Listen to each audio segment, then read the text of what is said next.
On parle à présent d'économie et d'actualité sociale, puisque France Travail resserre la vis. De nouvelles sanctions vont s'appliquer aux demandeurs d'emploi qui ne respecteraient pas leurs engagements. Bonjour Fanny Beckscheider, merci d'être avec nous. Vous allez tout nous expliquer. Le décret a été publié hier au Journal officiel. Oui, ce nouveau dispositif appelé suspension, voilà,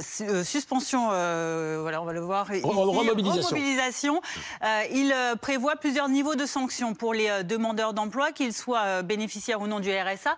Alors, en cas de manquement à leur contrat d'engagement vis-à-vis de France Travail, ces demandeurs d'emploi s'exposent à une suspension d'au moins 30% de leur allocation chômage sur une durée de 1 à 2 mois. En cas de manquement répété, la sanction peut augmenter jusqu'à une suspension ou une suppression partielle ou totale pour une durée qui peut être prolongée jusqu'à 4 mois. Il existe des cas particuliers. Par exemple, un bénéficiaire du RSA qui aurait une famille à charge, eh bien la part de son revenu qui pourrait être soumise donc à la suspension ou à la suppression d'allocation ne pourrait pas dépasser un plafond de 50%. Mais en tout cas, en tout état de cause, si un bénéficiaire se conforme à ses obligations, eh bien, les suspensions peuvent être levées, heureusement. Et en effet, le ministère du Travail défend ainsi une nouvelle logique de sanction que l'on voit donc proportionnée, graduelle, non automatique et réversible. Fanny, quel est l'objectif du ministère du Travail avec ces nouvelles sanctions? Alors, le ministère du Travail, comme le nom l'indique de ce décret, vise à remobiliser les demandeurs d'emploi.